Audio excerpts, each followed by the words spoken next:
Hello ಮಕ್ಕಳೇ, ಹೇಗಿದ್ದೀರಾ? ಎಲ್ಲರೂ ಆರಾಮಲ್ವಾ?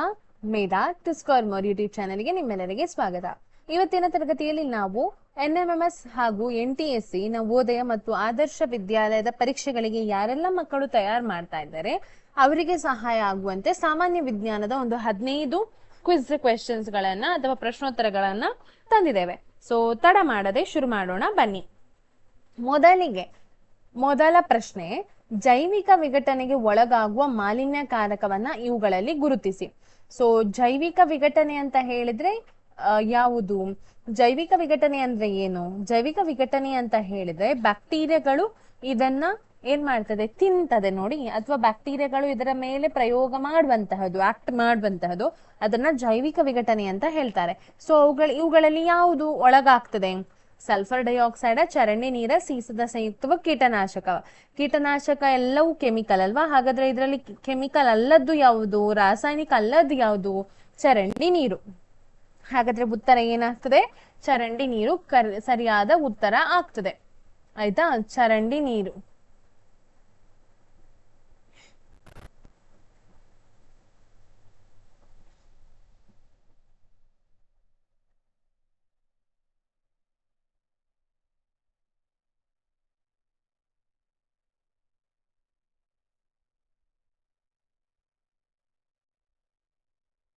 ಓಕೆ, ಸೊ ಎರಡನೇ ಪ್ರಶ್ನೆಗೆ ಹೋಗೋಣ. ಎರಡನೇ ಪ್ರಶ್ನೆ, ಇವುಗಳಲ್ಲಿ ಅತ್ಯಂತ ಹಾನಿಕಾರಕ ಮಾಲಿನ್ಯಕಾರಕ ಯಾವುದು? Nitrogen oxide, carbon dioxide, carbon monoxide, sulphur oxide. ಇದರಲ್ಲಿ ತುಂಬಾ ಹಾನಿಕಾರಕ ಅಂತ ಹೇಳಿದ್ರೆ ಕಾರ್ಬನ್ ಮೊನಾಕ್ಸೈಡ್. ಆಯ್ತಾ? ಕಾರ್ಬನ್ ಮೊನಾಕ್ಸೈಡ್ ಗಾಳಿಯಲ್ಲಿ ಬಿಡುಗಡೆ ಆಗ್ಲೇಬಾರ್ದು. ಹಾಗಿದ್ದಾಗ ಗಾಳಿ ಏನಾಗ್ತದೆ? ಹಾಳಾಗ್ತದೆ. ಸೊ ಹಾಗಾಗಿ ಕಾರ್ಬನ್ ಮೊನಾಕ್ಸೈಡ್ ಅತ್ಯಂತ ಹಾನಿಕಾರಕವಾದ ಒಂದು ರಾಸಾಯನಿಕ ಆಗ್ತದೆ. ಮೂರನೇ ಪ್ರಶ್ನೆಗೆ ಹೋಗೋಣ. ಕೃಷಿ ತ್ಯಾಜ್ಯಗಳು ಇದಕ್ಕೆ ಕಾರಣ. ಕೃಷಿ ತ್ಯಾಜ್ಯಗಳು ಯಾವುದಕ್ಕೆ ಕಾರಣ ಆಗ್ತದೆ? ಜಲ ಮಾಲಿನ್ಯಕ, ನೆಲ ಮಾಲಿನ್ಯಕ, ವಾಯು ಮಾಲಿನ್ಯ, ಜಲ ಮತ್ತು ನೆಲ ಮಾಲಿನ್ಯ. ಅಲ್ಲಿ ಜಲ ಮತ್ತು ನೆಲ ಮಾಲಿನ್ಯ ಎರಡು. ಯಾಕೆ? ಒಂದು ನೆಲಕ್ಕೆ ಹಾಕ್ತಾರಲ್ವಾ ಅವರು, ರಾಸಾಯನಿಕಗಳನ್ನ ಏನ್ ಹಾಕ್ತಾರೆ? ನೆಲಕ್ಕೆ ಹಾಕ್ತಾರೆ, ನೆಲ ಮಾಲಿನ್ಯಗೊಳ್ತದೆ. ಜಲ ಹೇಗೆ ಮಾಲಿನ್ಯಗೊಳ್ತದೆ? ಜಲ ಮಾಲಿನ್ಯಗೊಳ್ಳುವುದು ಹೇಗೆ ಅಂತ ಹೇಳಿದ್ರೆ, ಮಳೆ ಬಂದಾಗ ಈ ನೆಲದಲ್ಲಿರುವ ರಾಸಾಯನಿಕಗಳು ಮಳೆ ನೀರಿನೊಟ್ಟಿಗೆ ಹರಿದುಕೊಂಡು ಹೋಗಿ ನದಿಯನ್ನ ಸೇರ್ತದೆ. ಸೊ ಹಾಗಾಗಿ ಅಲ್ಲಿ ಜಲ ಕೂಡ ಮಾಲಿನ್ಯಗೊಳ್ತದೆ. ಆಯ್ತಾ? ನಾಲ್ಕನೇ ಪ್ರಶ್ನೆಗೆ ಹೋಗೋಣ. ಆಮ್ಲ ಮಳೆಯಲ್ಲಿ ಮಳೆಯು pH ಇಷ್ಟಿರ್ತದೆ. ಆಮ್ಲ ಮಳೆಯ pH ಎಷ್ಟಿರ್ತದೆ? ಆಮ್ಲ ಮಳೆಯಲ್ಲಿ pH 5.6ಕ್ಕಿಂತ ಕಡಿಮೆ ಇರ್ತದೆ. ಆಮ್ಲೀಯ ಅಲ್ವಾ? 7ಕ್ಕಿಂತ ಕಡಿಮೆ ಇದೆ, ಇದು ಆಮ್ಲೀಯ. ಸೊ 5.6ಕ್ಕಿಂತ ಕಡಿಮೆ ಇರ್ತದೆ. ತುಂಬಾ ಅಸಿಡಿಕ್ ಆಗಿರ್ತದೆ. ಅಸಿಡಿಕ್ ಅಂತ ಏನ್ ಹೇಳ್ತೇವೆ ನೋಡಿ. ಸೊ ಅಸಿಡಿಕ್ ಇನ್ ನೇಚರ್ 5.6ಕ್ಕಿಂತ ಕಡಿಮೆ ಇರ್ತದೆ. ಆಯ್ತಾ? ಸೊ ಇದು ಆಮ್ಲ ಮಳೆದಾಗ್ತದೆ. ಈಗ 5ನೇ ಪ್ರಶ್ನೆಗೆ ಬರೋಣ. ವಾತಾವರಣದಲ್ಲಿರುವ ಓಝೋನ್ ನ ನಾಶಕ್ಕೆ ಕಾರಣವಾಗುವ ವಸ್ತು ಯಾವುದು? ಮರ್ಕ್ಯೂರಿ, ಕಾರ್ಬನ್, ಸೀಸಾ, ಕ್ಲೋರಿನ್. ಯಾವುದು ವಾತಾವರಣದಲ್ಲಿರುವ ಓಝೋನ್ಗೆ ಹಾನಿಕಾರಕ ಅಂತ ಹೇಳಿದ್ರೆ ಕ್ಲೋರಿನ್. ಅದರಲ್ಲಿ ಕೂಡ ಮೇನ್ ಆಗಿ ಕ್ಲೋರೋಫ್ಲೋರೋಕ್ಲೋರಿನ್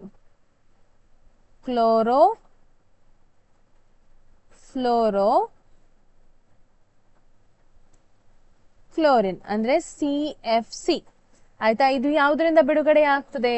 ಇದು ಇದರಿಂದ ಯಾವ್ದು ಗೊತ್ತುಂಟ? AC ಇಂದ ಬಿಡುಗಡೆ ಆಗ್ತದೆ, ಮತ್ತೆ ಫ್ರಿಡ್ಜ್ ನಿಂದ ಬಿಡುಗಡೆ ಆಗ್ತದೆ. ಸೊ ಇದರಿಂದೆಲ್ಲ ಬಿಡುಗಡೆ ಆಗುವ ಕಾರಣ ವಾತಾವರಣಕ್ಕೆ ಸೇರಿಕೊಂಡು ಈ ಕ್ಲೋರಿನ ಕಾರ್ಬನ್ ಮೊನಾಕ್ಸೈಡ್ ನೊಟ್ಟಿಗೆ ಸೇರಿಕೊಂಡು ಏನಾಗ್ತದೆ? ಬೇಡದ ಕೆಮಿಕಲ್ ಗಳೆಲ್ಲ ಫಾರ್ಮ್ ಆಗ್ತದೆ ವಾತಾವರಣದಲ್ಲಿ. ಸೊ ಅದು ಓಝೋನ್ ಅನ್ನ ಹಾಳು ಮಾಡ್ತದೆ CFC ಆಗಿ. ಓಕೆ, ನೆಕ್ಸ್ಟ್ಗೆ 6ನೇದು ನೋಡಿ.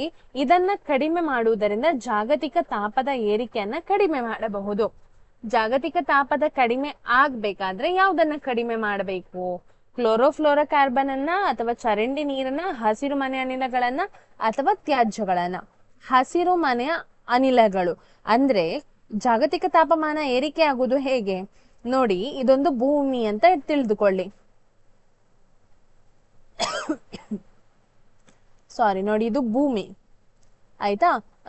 ಇದು ಮೇಲೆ ವಾತಾವರಣ, ಇದು ವಾತಾವರಣ. ಈಗ ಸೂರ್ಯನಿಂದ ಬರುವಂತಹ ಕಿರಣಗಳು, ಇಲ್ಲಿ ಸೂರ್ಯ ಇದ್ದಾನೆ. ಆಯ್ತಾ? ಸೂರ್ಯನಿಂದ ಬರುವಂತಹ ಕಿರಣಗಳು ಅಂದ್ರೆ ಭೂಮಿಗೆ ಬಿದ್ದು ನಿಜವಾಗಿ ಏನಾಗ್ಬೇಕು? ಹಾಗೇ ಹಿಂದೆ ಹೋಗ್ಬೇಕು. ಆಯ್ತಾ? ವಾತಾವರಣದಿಂದ ಹೊರಗೆ ಹಿಂದೆ ಹೋಗ್ಬೇಕು, ಆಗ ಭೂಮಿ ಕೂಲ್ ಆಗ್ತದೆ. ಆದ್ರೆ ಈ ಹಸಿರು ಮನೆಯ ಅನಿಲಗಳು ಏನಿದೆ ನೋಡಿ, ಈ ಹಸಿರು ಮನೆಯ ಅನಿಲಗಳು CO2 ಅಂತ ಅನಿಲಗಳು ಈ ಬಿಸಿಯನ್ನ ಇಲ್ಲೇ ತಡೆಗಟ್ಟುವಂತೆ ಮಾಡ್ತದೆ. ಇದಕ್ಕಿಂತ ಹೊರಗೆ ಹೋಗದಂತೆ ಬ್ಲಾಕ್ ಆಗ್ತದೆ. ತಾಪಮಾನ ಏನಾಗ್ತದೆ, ಇಲ್ಲೇ ಬ್ಲಾಕ್ ಆಗ್ತದೆ. ಆದ್ದರಿಂದ ವಾತಾವರಣ ಬಿಸಿ ಆಗ್ತದೆ. ಆಯ್ತಾ? ಸೊ ಹಸಿರು ಮನೆ ಅನಿಲಗಳೇ ಜಾಗತಿಕ ತಾಪಮಾನದ ಏರಿಕೆಗೆ ಕಾರಣವಾಗುವಂತಹದ್ದು. ಈಗ ಮುಂದಕ್ಕೆ ಹೋಗುವ ಸಲ್ಫರ್ ಡೈಆಕ್ಸೈಡ್ ಇದರಿಂದ ಬಿಡುಗಡೆ ಆಗ್ತದೆ. ಸಲ್ಫರ್ ಡೈಆಕ್ಸೈಡ್ ಬಿಡುಗಡೆಯಾಗುವುದು ಯಾವುದರಿಂದ? ಸಲ್ಫರ್ ಡೈಆಕ್ಸೈಡ್ ಬಿಡುಗಡೆ ಆಗುವುದು ಕಲ್ಲಿದ್ದಲಿನ ದಹನದಿಂದ. ಆಯ್ತಾ? ಕಲ್ಲಿದ್ದಲನ್ನ ಬಿಸಿ ಮಾಡಿ ಅದನ್ನ ಹೊತ್ತಿಸ್ತೇವೆ ನೋಡಿ, ಅದರಿಂದ ಸಲ್ಫರ್ ಡೈಆಕ್ಸೈಡ್ ಬಿಡುಗಡೆ ಆಗ್ತದೆ. ನೆಕ್ಸ್ಟ್ ಪ್ರಶ್ನೆಗೆ ಹೋಗೋಣ. 8ನೇ ಪ್ರಶ್ನೆ. ಈ ಕೆಳಗಿನ ಮಾಲಿನ್ಯಕಾರಕ ಶ್ವಾಸಕೋಶದ ಕ್ಯಾನ್ಸರ್ಗೆ ಕಾರಣವಾಗ್ತದೆ. ಹೀಗಾಗ್ಬೇಕು. ಯಾವುದು? ಕಾರ್ಬನ್ ಮೊನಾಕ್ಸೈಡ್, ಆರ್ಸೆನಿಕ್, ಅಲರ್ಜಿ ಕಾರಕ, ಎಲ್ಲವೂ. ಸೊ ಯಾವುದು ನಮ್ಮ ಶ್ವಾಸಕೋಶಕ್ಕೆ ಉಪದ್ರ ಮಾಡುವಂತಹ ಒಂದಿದು ಯಾವುದು? ಕಾರ್ಬನ್ ಮೊನಾಕ್ಸೈಡ್ ಕೂಡ ಉಪದ್ರ ಮಾಡ್ತದೆ, ಆರ್ಸೆನಿಕ್ ಕೂಡ ಉಪದ್ರ ಮಾಡ್ತದೆ, ಅಲರ್ಜಿ ಕಾರಕ ಕೂಡ, ಎಲ್ಲವೂ ಕೂಡ. ಇದರಲ್ಲಿ ಇರುವಂತಹ ಎಲ್ಲವೂ ಕೂಡ ಏನ್ ಮಾಡ್ತದೆ? ಶ್ವಾಸಕೋಶದ ಕ್ಯಾನ್ಸರ್ಗೆ ಕಾರಣವಾಗುವಂತಹ ಅನಿಲಗಳೇ ಇವುಗಳು. ನೆಕ್ಸ್ಟ್ 9ನೇ ಪ್ರಶ್ನೆಗೆ ಹೋಗೋಣ. ಈ ಕೆಳಗಿನವುಗಳಲ್ಲಿ ಜೈವಿಕ ವಿಘಟನೆಗೆ ಒಳಗಾಗದ ಮಾಲಿನ್ಯಕಾರಕ ಯಾವುದು? ಜೈವಿಕ ವಿಘಟನೆಗೆ ಒಳಗಾಗದ. ಸಾಬೂನು ಜೈವಿಕ ವಿಘಟನೆಗೆ ಒಳಗಾಗ್ತದೆ. ಮಾರ್ಜಕ ಅಂತ ಹೇಳಿದ್ರೆ ಡಿಟರ್ಜೆಂಟ್ ಅಂತ ಹೇಳಿದ್ರೆ ಏನು? ನಾವು ಟೈಡ್, ಸರ್ಫ್ ಎಕ್ಸೆಲ್ ಎಲ್ಲ ಬಳಸ್ತೇವಲ್ವಾ. ಇದೆಲ್ಲ ಏನಾಗ್ತದೆ ಅಂತ ಹೇಳಿದ್ರೆ ಇದು ಏರಿಯಲ್, ಇದೆಲ್ಲವೂ ನಮ್ಮ ಮಣ್ಣನ್ನ ಹಾಳು ಮಾಡ್ತದೆ. ಮತ್ತೆ ಇದು ಏನಾಗುವುದಿಲ್ಲ, ಜೈವಿಕ ವಿಘಟನೆಗೆ ಒಳಗಾಗುವುದಿಲ್ಲ. ತರಕಾರಿ ಜೈವಿಕ ವಿಘಟನೆಗೆ ಒಳಗಾಗ್ತದೆ, ಹಾಗೆ ಉಪ್ಪು ಕೂಡ ನೀರಿನಲ್ಲಿ ಕರಗ್ತದೆ ಅಥವಾ ಜೈವಿಕ ವಿಘಟನೆಗೆ ಒಳಗಾಗ್ತದೆ. ಸೊ ಯಾವುದು ಒಳಗಾಗುವುದಿಲ್ಲ? ಮಾರ್ಜಕ ಅನ್ನೋದು ಜೈವಿಕ ವಿಘಟನೆಗೆ ಒಳಗಾಗದ್ದು. ಸೊ 10ನೇ ಪ್ರಶ್ನೆಗೆ ಬರೋಣ. ಓಝೋನ್ ಪದರ ಈ ಮಾಲಿನ್ಯಕಾರಕಗಳಿಂದ ಹಾಳಾಗುತ್ತದೆ.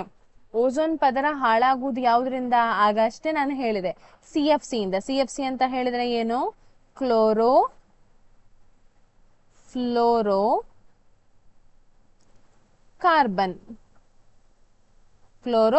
ಕಾರ್ಬನ್ ಅನ್ನೋದು. ಆಯ್ತಾ? ಓಕೆ, ನೆಕ್ಸ್ಟ್ ಗೆ ಬರೋಣ. 11ನೇ ಪ್ರಶ್ನೆಗೆ ಬರೋಣ. ಭೂಮಿಯಲ್ಲಿರುವ ನೈಸರ್ಗಿಕ ಹಸಿರು ಮನೆಯು ಇದಕ್ಕೆ ಕಾರಣವಾಗಿದೆ. ಅಂದ್ರೆ ಹಸಿರು ಮನೆ ಪರಿಣಾಮ ಏನಿದೆ ನೋಡಿ, ಯಾವುದಕ್ಕೆ ಕಾರಣ ಆಗಿದೆ? ಆಕ್ಚುಲಿ ಅದು ಬೇಕು. ನೈಸರ್ಗಿಕವಾಗಿರುವಂತಹ ಹಸಿರು ಮನೆ ಏನಿದೆ ನೋಡಿ, ಅದು ಯಾವುದಕ್ಕೆ ಅಗತ್ಯ? ಜಾಗತಿಕ ತಾಪಮಾನ ಏರಿಕೆ ಆಗ್ತದಾ? ಇಲ್ಲ. ಇದು ಮಾನವ ನಿರ್ಮಿತ ಹಸಿರು ಮನೆಯಿಂದ ಮಾತ್ರ ಹೀಗಾಗೋದು. ಆಯ್ತಾ? ಹಾಗೆ ವಾಯು ಮಾಲಿನ್ಯ ಉಂಟಾಗ್ತದ? ಇಲ್ಲ. ಜೀವಿಗಳ ಉಳಿವಿಗಾಗಿ ನಮಗೆ ಏನು ಬೇಕು? ಹಸಿರು ಮನೆಯ ಪರಿಣಾಮ ಬೇಕು. ಭೂಮಿಯಲ್ಲಿ ಸ್ವಲ್ಪ ಮಟ್ಟಿನ ಬಿಸಿ ಬೇಕು. ಆಯ್ತಾ? ಸ್ವಲ್ಪ ಮಟ್ಟಿನ ಬಿಸಿಯ ಅಗತ್ಯತೆ ನಮಗೆ ಇದೆ, ಆದ್ರೆ ತುಂಬಾ ಬಿಸಿ ಆಗ್ಬಾರ್ದು. ಬಿಸಿಯ ಅಗತ್ಯತೆ ನಮಗೆ ಇದೆ, ಆದ್ರೆ ಹೆಚ್ಚು ಬಿಸಿ ಆದ್ರೆ ಏನಾಗ್ತದೆ? ತುಂಬಾ ಪ್ರಾಬ್ಲಮ್ ಆಗ್ತದೆ. ಆಯ್ತಾ? ಜಲಮಾಲಿನ್ಯ ಅಂತೂ ಇದರಿಂದ ಆಗುವುದಿಲ್ಲ. ಓಕೆ, ನೆಕ್ಸ್ಟ್ ಗೆ ಹೋಗೋಣ. 12ನೇ ಪ್ರಶ್ನೆಗೆ. ಕಲ್ಲಿದ್ದಲಿನ ದಹನ ಈ ಮಾಲಿನ್ಯಕಾರಕಗಳನ್ನ ಬಿಡುಗಡೆ ಮಾಡ್ತದೆ. ಆಗಷ್ಟೇ ನಾವು ಕಲ್ತ್ವಿ ಅಲ್ವಾ, ಕಾರ್ಬನ್ ಡೈಆಕ್ಸೈಡ್ ಮತ್ತೆ ಕಾರ್ಬನ್ ಮೊನಾಕ್ಸೈಡ್. CO ಅಂತ ಹೇಳಿದ್ರೆ ಕಾರ್ಬನ್ ಮೊನಾಕ್ಸೈಡ್ ಮತ್ತು ಕಾರ್ಬನ್ ಧೂಳು, ನೈಟ್ರೋಜನ್ ಆಕ್ಸೈಡ್ಗಳು, ಕಾರ್ಬನ್ ಡೈಆಕ್ಸೈಡ್ ಮತ್ತು ಸೀಸ. ಆಗಷ್ಟೇ ನಾವು ನೋಡಿದೆವು ಸಲ್ಫರ್ ಡೈಆಕ್ಸೈಡ್ ಅನ್ನ ಬಿಡುಗಡೆ ಮಾಡ್ತದೆ ಅಂತ ಹೇಳಿ ಕಲ್ತಿದ್ದೇವೆ. ಸೊ ಹಾಗಾಗಿ ಯಾವುದು ಉತ್ತರ ಆಗ್ತದೆ? ಸಲ್ಫರ್ ಡೈಆಕ್ಸೈಡ್ ಮತ್ತು ಕಾರ್ಬನ್ ಮೊನಾಕ್ಸೈಡ್ ಉತ್ತರ ಆಗ್ತದೆ. 13ನೇ ಪ್ರಶ್ನೆಗೆ ಬರೋಣ. ಸಿಗರೇಟಿನ ಹೊಗೆ ಇದನ್ನ ಹೊಂದಿದೆ. ಸಲ್ಫರ್ ಡೈಆಕ್ಸೈಡ್ H2M2CO ಯಾವುದನ್ನ ಹೊಂದಿದೆ? ಕಾರ್ಬನ್ ಮೊನಾಕ್ಸೈಡ್ ಅನ್ನ ಹೊಂದಿದೆ. ಆದ್ದರಿಂದ ಇದು ಏನಾಗ್ತದೆ? ಶ್ವಾಸಕೋಶದ ಒಳಗೆ ಸೇರಿ ಶ್ವಾಸಕೋಶದ ಕ್ಯಾನ್ಸರ್ ಇದರಿಂದ ಏನಾಗ್ತದೆ? ಉಂಟಾಗುತ್ತದೆ. ಶ್ವಾಸಕೋಶದ ಕ್ಯಾನ್ಸರ್ ಇದರಿಂದ ಉಂಟಾಗ್ತದೆ ಕಾರ್ಬನ್ ಮೊನಾಕ್ಸೈಡಿನಿಂದ. ಸೊ 14ನೇ ಪ್ರಶ್ನೆಗೆ ಬರೋಣ. ತಾಮ್ರದ ಅದಿರು ಸಂರಕ್ಷಣಾ ಘಟಕದಿಂದ ಬಿಡುಗಡೆಯಾಗುವ ಮಾಲಿನ್ಯಕಾರಕ ಯಾವುದು? ತಾಮ್ರದ ಅದಿರು ಸಂರಕ್ಷಣಾ ಘಟಕದಿಂದ ಬಿಡುಗಡೆಯಾಗುವ ಮಾಲಿನ್ಯ ಆರ್ಸೆನಿಕ್. ಆಯ್ತಾ? ಇದು ಕೂಡ ಒಳ್ಳೆದಲ್ಲ ನಮ್ಮ ಶ್ವಾಸಕೋಶಕ್ಕೆಲ್ಲ.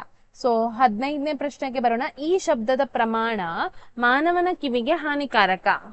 DB ಅಂತ ಹೇಳಿದ್ರೆ ಡೆಸಿಬಲ್. ಆಯ್ತಾ? DB ಅಂತ ಹೇಳಿದ್ರೆ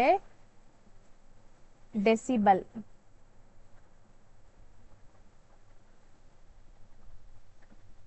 ಡೆಸಿಬಲ್ ಅಂತ ಕರೀತಾರೆ.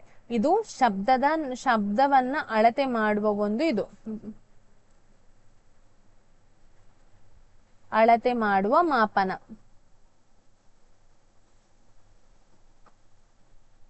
ಆಯ್ತಾ?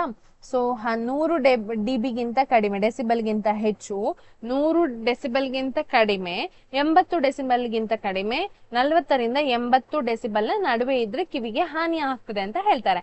ಹಾಗಾದ್ರೆ ಇದರಲ್ಲಿ ಸರಿ ಯಾವುದು? 100ಕ್ಕಿಂತ ಹೆಚ್ಚು ಇದ್ರೆ ನಮ್ಮ ಕಿವಿ ಕಿವುಡಾಗ್ತದೆ. ಆಯ್ತಾ? 100ಕ್ಕಿಂತ ಹೆಚ್ಚು ಡೆಸಿಬಲ್ಗಿಂತ ಹೆಚ್ಚು ಶಬ್ದ ನಮ್ಮ ಕಿವಿಗೆ ಒಳ್ಳೇದಲ್ಲ. ಇದು ಏನ್ ಮಾಡ್ತದೆ? ಕಿವುಡು ಮಾಡ್ತದೆ. ಯಾವುದು ಏನ್ ಮಾಡ್ತದೆ? ಕಿವಿಡು ಉಂಟಾಗ್ತದೆ. ಕಿವಿಡು ಅಲ್ಲ, ಕಿವುಡು. ಕಿವುಡು ಉಂಟಾಗ್ತದೆ, ಕಿವಿ ಕೇಳದ ಹಾಗೆ ಆಗ್ತದೆ. ಆಯ್ತಾ? ಸೊ ಇದಿಷ್ಟು ಇವತ್ತಿನ ತರಗತಿಯಲ್ಲಿ 15 ಪ್ರಶ್ನೋತ್ತರಗಳನ್ನ ನಾವು ಕಲ್ತಿದ್ದೇವೆ. ಯಾವಾಗ್ಲೂ ಹೇಳುವ ಹಾಗೆ ವಿಡಿಯೋ ಇಷ್ಟ ಆಗಿದ್ರೆ ವಿಡಿಯೋನ ಲೈಕ್ ಮಾಡಿ, ಶೇರ್ ಮಾಡಿ ಮತ್ತು ಚಾನೆಲ್ ಅನ್ನ ಸಬ್ಸ್ಕ್ರೈಬ್ ಮಾಡಿ. ಹಾಗೆ ನಿಮ್ಮ ಫ್ರೆಂಡ್ಸ್ ಎಲ್ಲರಿಗೆ, ಯಾರಿಗೆಲ್ಲ NMMS ಆಗ್ಲಿ, NTSC ಆಗ್ಲಿ, ಹಾಗೆ ಆದರ್ಶ ನವೋದಯ ಎಕ್ಸಾಮಿಗೆ ಪ್ರಿಪೇರ್ ಆಗ್ತಾ ಇದ್ದಾರೆ ಅವರಿಗೆಲ್ಲ ಈ ವಿಡಿಯೋನ ಶೇರ್ ಮಾಡಿ ಅಂತ ಹೇಳ್ತಾ ಧನ್ಯವಾದಗಳು.